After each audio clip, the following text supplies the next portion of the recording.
Shalom.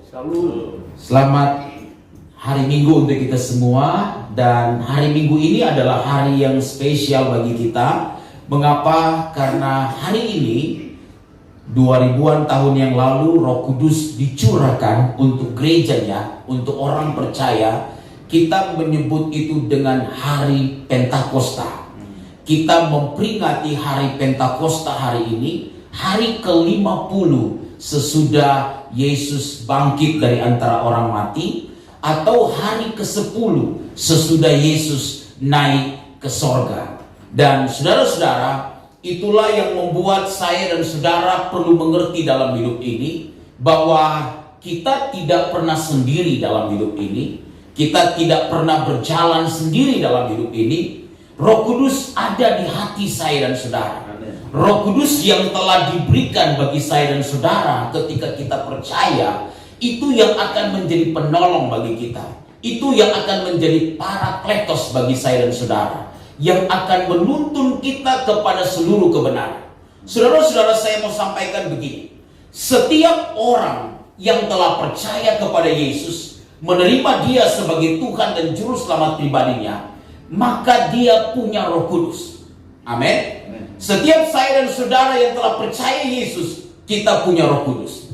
Lambaikan tangan yang punya Roh Kudus. Haleluya. Tapi saudara melihat ada perbedaan antara orang yang mengizinkan Roh Kudus berkarya dalam hidup dia, dengan orang yang tidak mengizinkan atau meluaskan Roh Kudus berkarya dalam hidup mereka. Saudara, kita semua sebelum dipanggil Tuhan, sebelum kita percaya kepada Tuhan, dipilih untuk menjadi anak Tuhan, dan kita meresponi panggilan Tuhan untuk percaya kepada Tuhan. Kita dulu adalah orang-orang yang punya latar belakang yang gak berkenan kepada Tuhan. Kita adalah orang-orang yang tersesat. Langkah-langkah hidup kita menuju kepada kebinasaan. Banyak orang Kristen yang dulu hidupnya dalam kegelapan, dia bergaul dengan kuasa kegelapan, hidup juga di dalam kegelapan. Tapi kemudian setelah Tuhan memanggil dia, maka kemudian Tuhan mengubah hidup dia setelah dia berada di dalam Yesus. Tapi saudara juga menemukan bahwa ada orang-orang yang telah percaya kepada Tuhan, yang hidup mereka telah diselamatkan oleh Tuhan, tetapi mereka juga masih jauh seperti apa yang Tuhan kehendaki untuk mereka bertumbuh dalam keserupaan dengan Tuhan. Saudara akan menemukan ada model orang Kristen yang kata Paulus, ada orang Kristen yang rohani dan ada orang Kristen yang duniawi. Saudara akan menemukan ada orang Kristen yang hatinya baik, orang Kristen yang hatinya lembut, orang Kristen yang dengar-dengaran. Orang Kristen yang saya maksudkan adalah mereka yang telah percaya, yang telah lahir baru. Tapi saudara juga akan menemukan ada orang Kristen atau orang percaya sih, ke gereja sih, melayani Tuhan, tapi hatinya buruk. Hatinya dipenuhi dengan kebencian, hatinya dipenuhi dengan kedengkian. Saudara bisa melihat ada orang-orang yang kalau kita ketemu dengan dia atau dengan mereka, lalu kita berpisah dengan mereka, maka kita berdoa, Tuhan kalau boleh saya ketemu lagi dengan orang itu. Kayaknya kalau saya ketemu dengan orang itu saya damai, saya sukacita, saya kok bahagia. Tapi saudara juga bisa menemukan mungkin ada orang-orang yang berkata, saya ketemu dengan orang Kristen, orang percaya, bahkan saya ketemu dengan hamba Tuhan, tapi Tuhan kalau boleh saya gak ketemu dengan dia lagi. Saudara bisa menemukan orang-orang yang begitu. Kenapa? Tuhan kayaknya bikin kacau dia. Kayaknya buat saya gak damai. Wah, kata-katanya tajam, kata-katanya menusuk, kata-katanya membuat terluka. Saudara bisa melihat ada perbedaan-perbedaan orang percaya yang seperti itu. Yang Paulus menyebut ada orang percaya yang rohani dan orang percaya yang masih berlaku duniawi. Persoalannya ada di mana, saudara? Persoalannya ada di Roh Kudus yang diizinkan berkarya dalam hidupnya ataukah tidak. Saya menemukan ada orang-orang yang karunianya juga luar biasa, saudara, tapi marahnya juga itu luar biasa. Bahkan anjing kesayangannya pun kalau disuruh diam loh saudara, dia tidak mau bergerak. Saking dia tahu kira-kira begitu, kalau majikannya marahnya seperti apa. Saudara bisa menemukan orang-orang yang seperti itu. Saya telah melihat saudara-saudara, melihat karunia yang luar biasa, tetapi lemah secara karakter. Kekristenan kita harus bertumbuh di dalam karakter yang semakin hari semakin seperti Yesus. Kalau kita memiliki karakter yang semakin hari semakin seperti Yesus, saudara-saudara, kita pasti jadi berkat dimanapun kita berada. Amin. Kalau kita berada di pelayanan, kita jadi berkat di pelayanan. Kalau kita berada di tempat kuliah, di lingkungan pendidikan, kita jadi berkat di situ. Kalau kita berada di dunia bisnis, kita juga jadi berkat di situ. Itulah yang saya ingin bagi kepada saudara tentang bagaimana Tuhan sebenarnya memberikan kepada kita hati yang baru dan roh yang baru. Mari kita buka kitab kita dalam Yeskiel pasal 36 ayat 26 dan 27. Yeskiel pasalnya yang ke-36 ayat 26 dan ayatnya yang ke-27. Mari saudara-saudara melihat bagian firman Tuhan ini. Saya akan membacakan untuk kita semua. Saudara-saudara siap untuk mendengarkan firman Tuhan? Amin. Yeskiel pasalnya yang ke-36 ayatnya yang ke-26 dan ayatnya yang ke-27.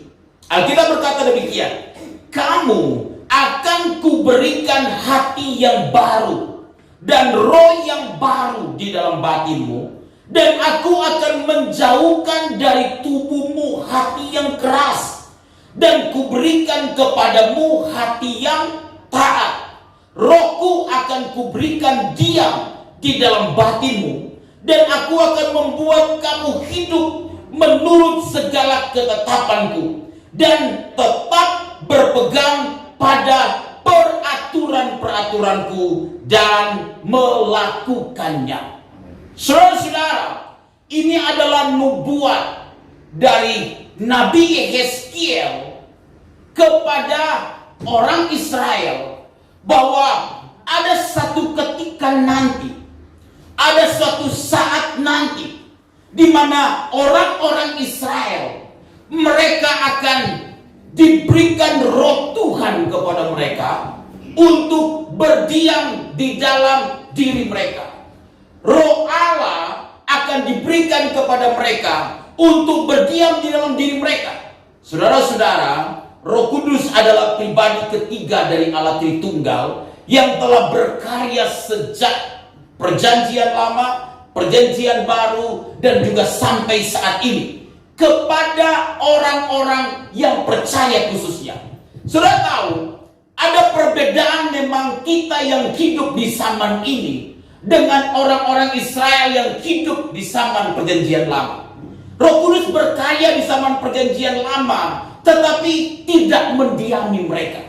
Perbedaan Roh Kudus dalam Perjanjian Lama, kemudian sejak hari Pentakosta sampai hari ini adalah begini, saudara. Sebelum hari Pentakosta dan kita mundur pada Perjanjian Lama, Roh Kudus itu sudah ada, tetapi dia tidak berdiam dalam diri orang yang percaya. Kata Alkitab, dia menghinggapi diri orang percaya. Dia hanya datang kepada orang-orang tertentu yang hidupnya saleh, misalnya kepada Saul, saudara lihat, kepada nabi-nabi, kepada Simpson. Lalu kalau mereka nggak taat, kemudian Roh Kudus itu pergi. Tetapi di dalam Perjanjian Baru, sejak hari Pentakosta, ketika Roh Kudus dicurahkan, maka Alkitab berkata, Roh Allah berdiam di dalam diri saya dan saudara. Alkitab berkata, tidak tahukah kamu bahwa tubuhmu adalah bait Allah dan Roh Allah berdiam di dalam diri kamu. Dan saudara, nubuat yang disampaikan kepada bangsa Israel oleh Nabi Yeskiel ini digenapi ketika hari Pentakosta terjadi. Ketika Roh Kudus dicurahkan, kemudian berdiam di dalam diri orang percaya. Persoalannya begini, bagaimana kemudian karya Roh Kudus itu bisa nyata dalam hidup saya dan saudara? Itu tergantung saya dan saudara memberikan keleluasaan untuk Roh Kudus berkarya dalam hidup kita. Karena itu saudara, saya telah sampaikan tadi, saudara akan melihat begini, sebenarnya kedewasaan rohani Itu tidak tergantung berapa lama seseorang menjadi Kristen. Tidak juga tergantung berapa lama dia telah melayani Tuhan. Kedewasaan rohani artinya bagaimana kita bertumbuh dalam keserupaan dengan Yesus. Bagaimana kita memiliki sifat-sifat yang ada pada Yesus, yang itu juga ada dalam hidup saya dan saudara. Semua itu tergantung bagaimana kita memberi ruang yang Roh Kudus sudah berdiam dalam diri kita untuk menguasai hati saya dan saudara dan menuntun kita semua. Karena itu saudara bisa melihat begini. Alkitab berkata kepada saudara dan saya begini. Ayat 26 berkata begini. Kamu akan kuberikan hati yang apa saudara? Baru. Dan roh yang baru. Saudara-saudara, sebenarnya Alkitab mau mengatakan kepada kita begini. Yang pertama, Tuhan itu memberikan kepada saya dan saudara hati yang baru dan roh yang baru. Roh Kudus yang ada dalam diri saya dan saudara, kalau kita izinkan berkarya, maka dia akan mengubah saya dan saudara. Dia akan memberikan saya dan saudara hati yang baru dan roh yang baru. Saudara-saudara, ayat ini pertama kali, nubuat ini pertama kali disampaikan kepada bangsa Israel. Sudah tahu bangsa Israel adalah bangsa yang tegar tengkuk, adalah bangsa yang keras kepala. Mereka dipilih oleh Tuhan, tapi mereka adalah bangsa yang memberontak. Karena itu Tuhan berkata, kamu akan kuberikan hati yang baru dan roh yang baru. Saudara-saudara, Tuhan memberikan kepada saya dan saudara ketika kita percaya kepada Tuhan dan kemudian Roh Kudus berdiam dalam diri kita, hati yang baru sebenarnya dan roh yang baru di dalam batin saya dan saudara. Maksudnya apa hati yang baru dan roh yang baru? Kenapa Tuhan tidak berikan, aku akan memberikan kepadamu dompet yang baru? Mengapa tidak begitu? Mengapa Tuhan tidak bilang kepadamu, aku akan memberikan kepadamu hidung yang baru? Kalau dulu mungkin hidungnya mancung ke dalam, sekarang mancung keluar. Aku akan memberikan kepadamu rambut yang baru, karena selama ini kamu rebonding, keluarkan dana untuk lurusin. Tapi sekarang aku berikan kamu rambut yang baru. Tidak perlu lagi datang ke salon untuk catok, dilurusin atau di apa. Karena rambutmu sudah baru. Kenapa bukan hal-hal yang fisik yang dikatakan oleh Tuhan? Karena Tuhan itu lebih tertarik dengan kehidupan rohani yang ada di dalam hati saya dan saudara. Hati dan roh yang berdiam di dalam batin saya dan saudara, itu akan menentukan apa yang nampak di luar. Karena itu Alkitab berkata, jagalah hatimu dengan segala kewaspadaan, karena dari situlah terpancar kehidupan. Saudara-saudara, hati ini adalah pusat kehidupan. Saudara, kita akan merencanakan segala sesuatu dimulai dari hati kita. Kata Alkitab, dari hati akan keluar segala perbendaharaan yang baik. Kalau mengalir mata air yang baik di dalam hati saya dan saudara, dari hati keluar hal-hal yang mengandung berkat, tapi dari hati juga keluar hal-hal yang mengandung kutuk dan kenajisan. Karena itu Tuhan berkata, aku memberikan kepadamu hati yang baru dan roh yang baru. Untuk apa? Berdiam di dalam batinmu.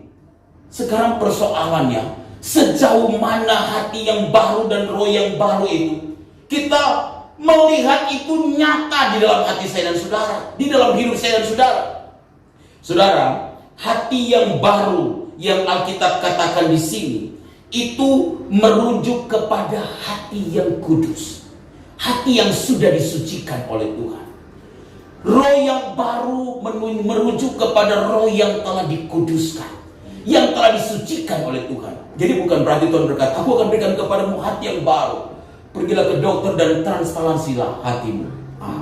Bukan seperti itu. Hati tetap sama, ya, tetapi Tuhan akan memberikan kepada kita hati yang baru, hati yang telah dikuduskan. Sehingga kalau hati kita misalnya dipenuhi dengan kebencian, hati kita dipenuhi dengan amarah, sekarang setelah kita berada dalam Tuhan, semuanya sudah berlalu. Yang lama sudah berlalu dan yang baru sudah apa saudara? Datang. Kalau dulu hati kita penuh kesombongan, Kita merasa kayaknya semua itu karena kita. Kita merasa kita lebih hebat. Kita merasa kita lebih pintar. Kita merasa kita lebih pengalaman. Kita merasa kita lebih layak. Kita merasa kita lebih ganteng. Kita merasa kita lebih cantik. Kita lebih punya segala sesuatu yang dapat kita andalkan. Sekarang tidak lagi. Mengapa? Karena Tuhan sudah menguduskan hati dan roh saya dan saudara.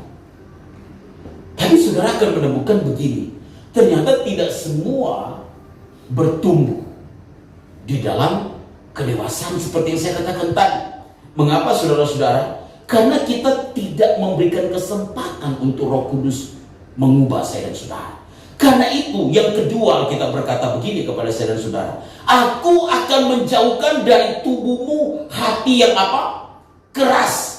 Aku akan menjauhkan dari tubuhmu hati yang keras. Yang kedua Tuhan berkata kepada kita begini dalam membuat ini. Tuhan akan menjauhkan dari tubuh kita hati yang apa saudara? Keras. Bangsa Israel itu terkenal kepala batu.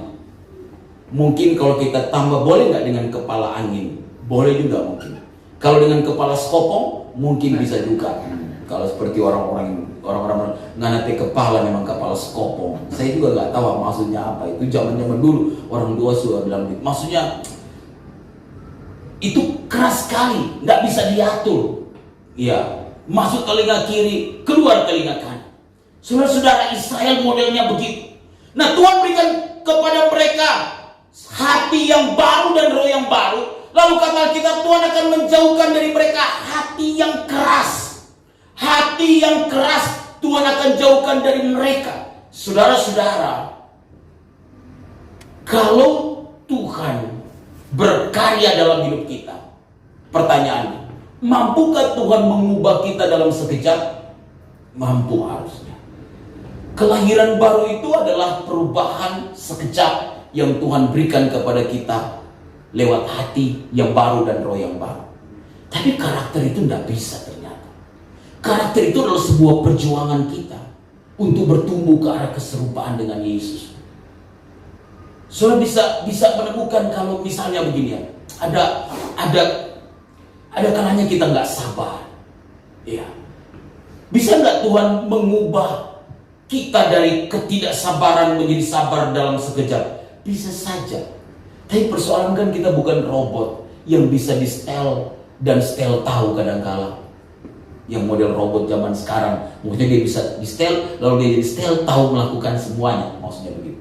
Tapi kita kan bukan robot seperti itu. Kita memiliki kebebasan untuk memilih. Kita memiliki kebebasan untuk bertindak. Saudara-saudara, dalam hidup ini ada kebebasan. Mau jadi lebih sabar atau mau jadi gak lebih sabar. Semuanya akan bergantung kepada kita. Persoalan dalam kehidupan manusia saat ini, termasuk dalam kehidupan gereja dan pelayanan, bukan persoalan orang-orang kehilangan kepintaran atau dunia ini kehilangan orang-orang yang pintar. Ada banyak orang-orang yang pintar. Dunia ini kehilangan orang-orang yang cakap. Ada banyak orang-orang yang cakap. Tapi persoalan yang ada saat ini adalah persoalan karakter. Tuhan membutuhkan orang-orang yang bertumbuh dalam keserupaan dengan Yesus. Karena itu Alkitab berkata, aku akan menjauhkan dari tubuhmu hati yang keras. Kata Alkitab, Tuhan akan menjauhkan kepada kita hati yang keras. Hati yang tidak bersedia untuk mendengarkan firman Tuhan. Hati yang tidak bersedia diarahkan oleh Tuhan. Hati yang tidak bersedia dipimpin oleh Tuhan. Yang tidak bersedia dituntun oleh Tuhan. Hati yang selalu menutup diri kepada kebenaran-kebenaran yang mengubah hidup dia. Kadang-kala kita merasa kita sebagai orang percaya, kita merasa kita sebagai orang Kristen, dan kita berpikir kita adalah orang yang cukup sudah baik, cukup benar di dalam pemandangan kita dalam hidup ini. Tapi sebenarnya kita masih jauh dari standar Tuhan. Karena itu Alkitab berkata kepada kita begini, dan kamu akan kuberikan kepadamu hati yang taat. Jadi hati yang taat ini sebenarnya adalah hati yang lembut. Lawan dari keras tadi kalau kita periksa dalam terjemahan aslinya. Saudara-saudara, begini. Hati yang lembut itu adalah hati yang bersedia dibentuk. Hati yang bersedia diperbaharui. dipengaruhi oleh Tuhan. Ikut Tuhan itu hati kita harus lembut, saudara-saudara, supaya kita bersedia diarahkan oleh Tuhan. Hanya mereka yang memiliki hati yang lembut yang bisa dibentuk oleh Tuhan.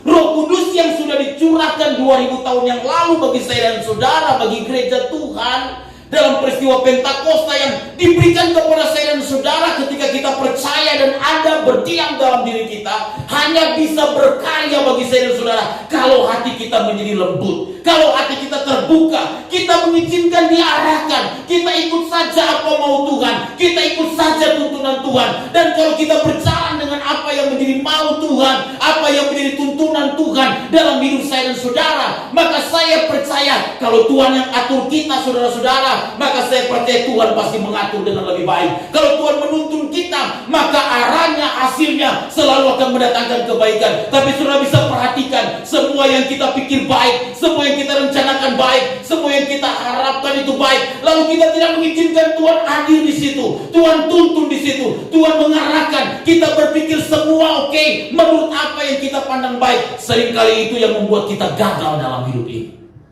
Saudara-saudara, kita perlu memberikan ruang untuk Roh Kudus berkarya dalam hidup kita. Izinkan Dia yang tuntun, hati kita menjadi lembut. Untuk apa? Kita boleh bertumbuh menjadi serupa dengan Yesus dalam karakter kita, dalam sifat-sifat kita, sehingga kehidupan kekristenan kita bisa jadi berkat dimanapun kita berada. Dalam hidup ini, tidak semua yang kita harapkan menjadi kenyataan. Yang paling penting bagaimana kita merespon apa yang kita harapkan itu belum menjadi kenyataan. Itu adalah persoalan sikap hati saya dan saudara. Itu adalah persoalan pengenalan kita kepada Tuhan. Karena kalau kita mengenal siapa Tuhan yang kita sembah, maka kita meyakini bahwa di balik semua peristiwa yang kita alami dalam hidup ini, Tuhan pasti punya rencana